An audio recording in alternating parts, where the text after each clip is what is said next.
Hey folks, happy Halloween. It's Nick from Another BookTube channel, and I felt like doing something a little special. I was in the mood for a Halloween comic book, and I found this. I was going through some EC horror stories, and I found there was an adaptation of The October Game. The October Game was a short story written by Ray Bradbury. It was originally published in 1948 in Weird Tales. This is a 1953 comic adaptation that appeared in Shock Suspense Stories, written by Al Feldstein, with art by Jack Kamen. This edition that we're looking at, this is a big oversized edition of all Ray Bradbury's EC Comics adaptations. It's called Home to Stay. I think it's still available through Fantagraphics. It's a really neat package. I've done a video about it a long time ago, but it's every single Bradbury adaptation that EC did in black and white. If you don't know the story of the history of Bradbury and EC Comics, it's kind of a funny one. So Bill Gaines and Al Feldstein, they had to come up with a lot of horror stories and sci-fi stories for EC Comics of the various titles: Shock Suspense Stories, Weird Fantasy, Vault of Horror, Tales from the Crypt, etc. Sometimes they needed some help. Sometimes they had to kind of cheat a little bit. And what they started doing early was taking Ray Bradbury short stories and doing unauthorized adaptations of them for their comics without crediting him. They assumed they would be able to get away with it. He eventually caught on to what was happening, and rather than just taking them to court or anything like that, he actually sent them a letter. And in this edition, they reprint the scan of the actual letter that Bradbury sent, where he essentially says, "I'm here to remind you about an oversight you made, where you forgot to send me the check for $50 to cover the rights for my story that you used in Weird Fantasy. So, whenever you want to rectify that, go ahead and send it over to me." And in the postscript, he says that he'd be happy to continue an official partnership with EC Comics if they wanted to talk about it. And they did. From that point onward, Bradbury got credited. So this is one of the credited, authorized adaptations with Bradbury's name stamped on it. You'll also, if you look at some of those old EC Comics, sometimes on the cover, it'll say straight up, featuring an adaptation of a Ray Bradbury classic. So this is a result of that.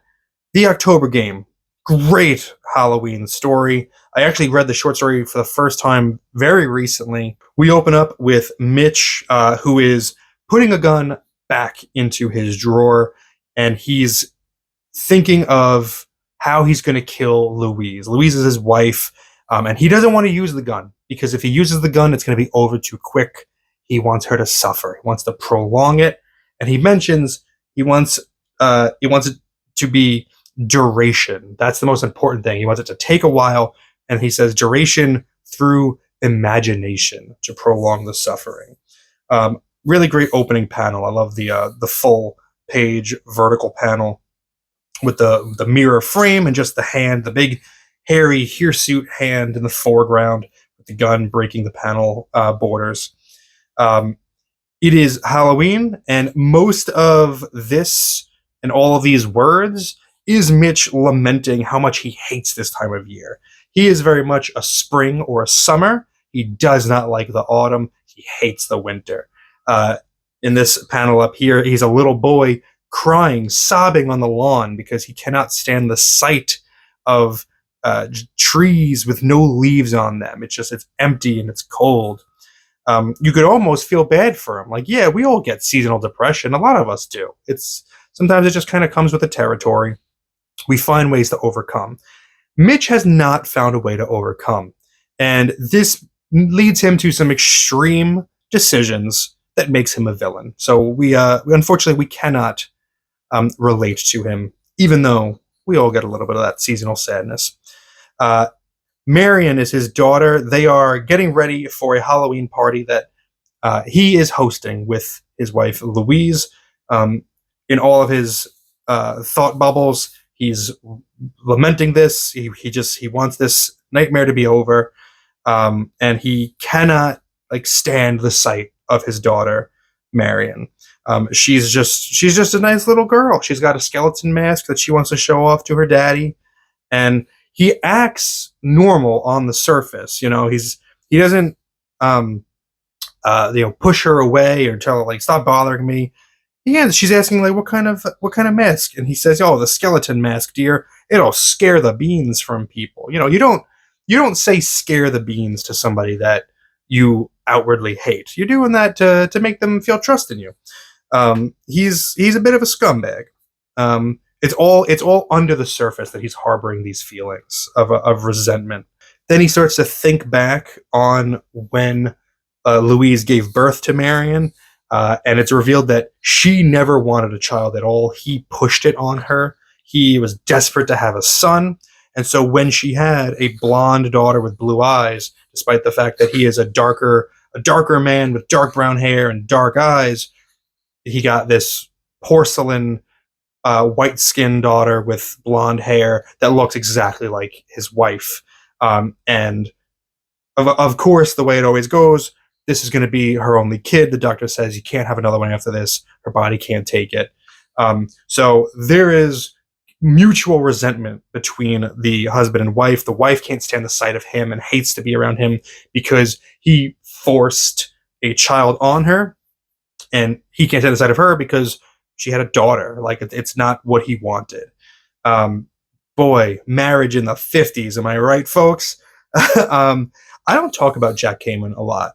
When I talk about the old EC Comics masters, I tend to focus mostly on Ghastly Graham Ingalls, Jack Davis, Wally Wood, Johnny Craig. Those are the ones that like stand out to me that I really connect with and vibe with. But there's a lot of other artists that did work for them that are great. They just don't pop for me. They're not my favorites. Jack Kamen is one of them. There's others like George Evans, Joe Orlando, Reed Crandall. Nothing wrong with any of them. It's just that when I see their comics, I feel like I haven't been able to figure out yet which is a Crandall, which is an Evans, which is a Feldstein. It all just kind of looks a bit samey to me. Whereas Engels and Davis and the others I mentioned, I feel like they have a really distinct style. Like I can't miss them.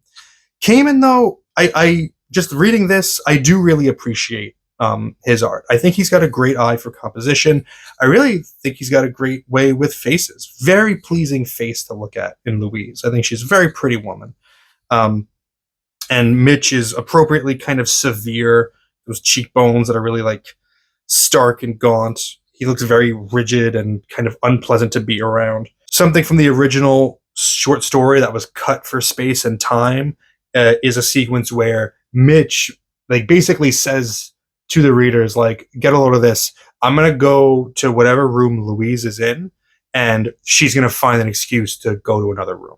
And so he goes to the kitchen where Louise is, and she's peeling potatoes, and she's like, oh, I forgot I have to do something in the living room. And so she leaves, and he follows her.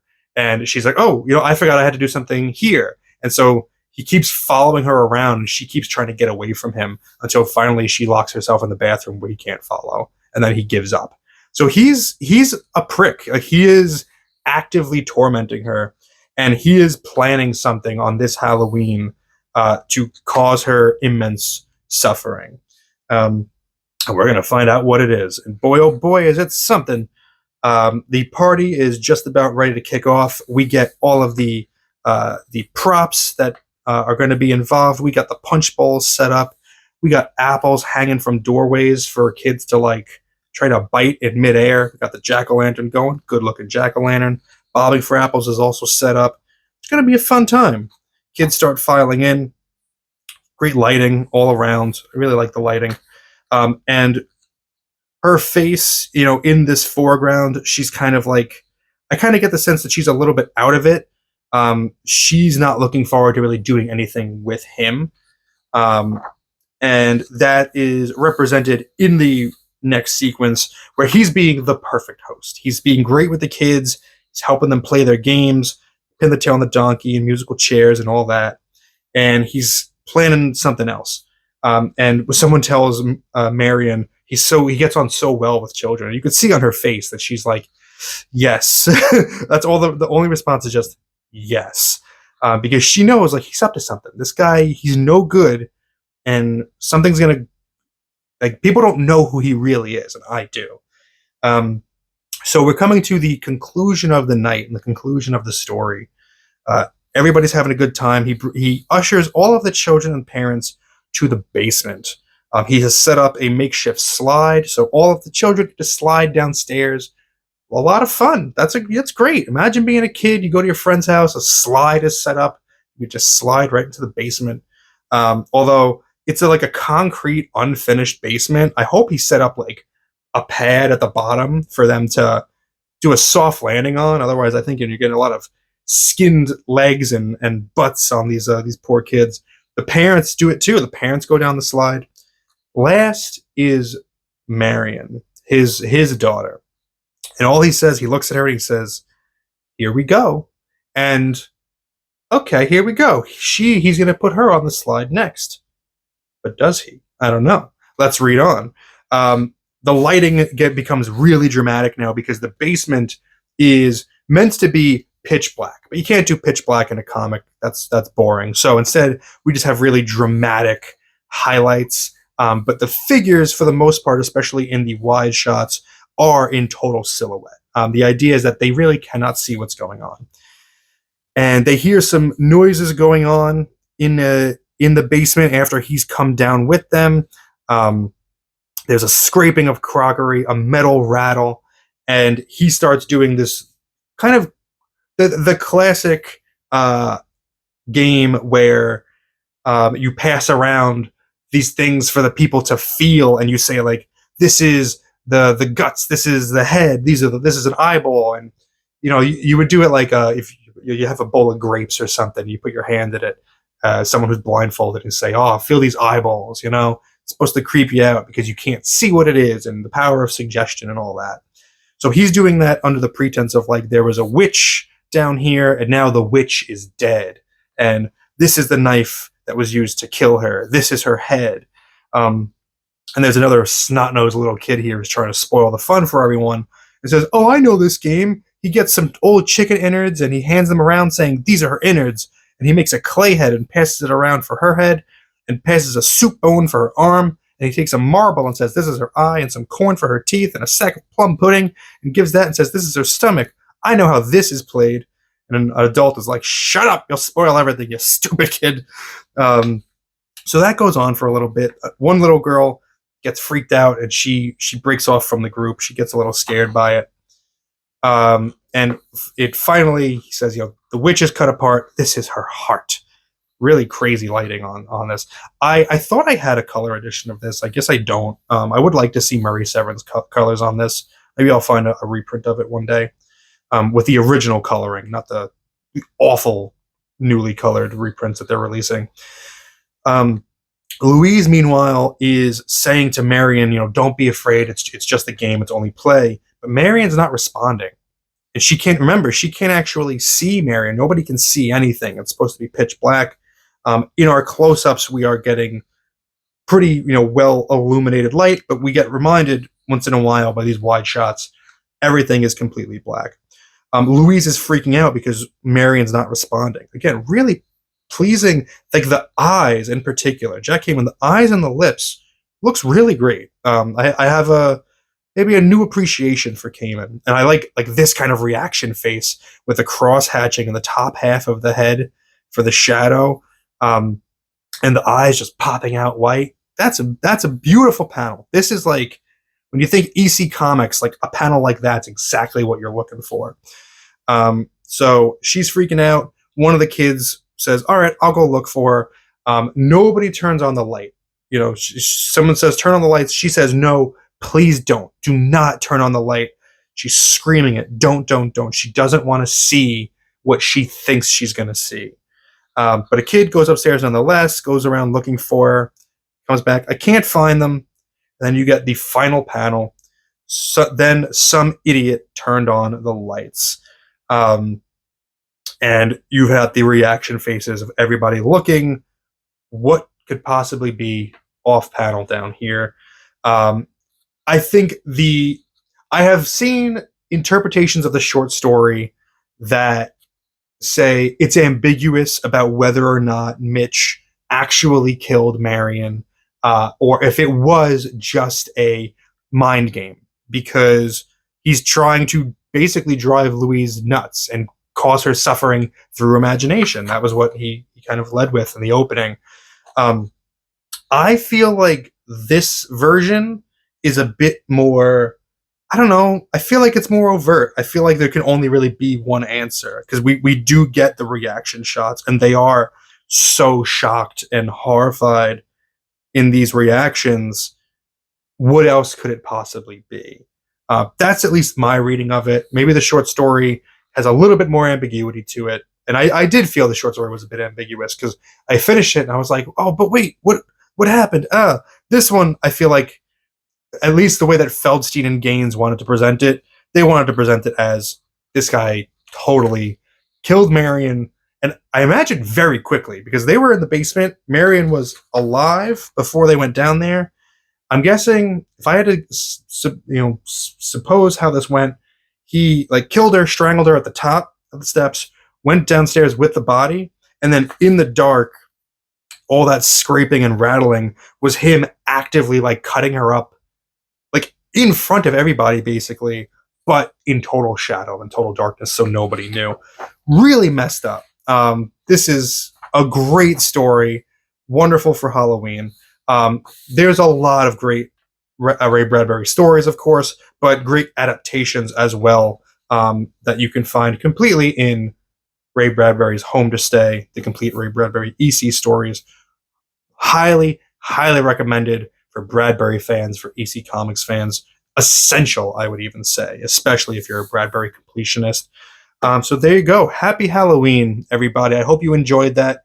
Let me know your thoughts on this story and your interpretation of the ending in the comments below. Thank you very much for spending some time with me today. But now it's time to get back to reading.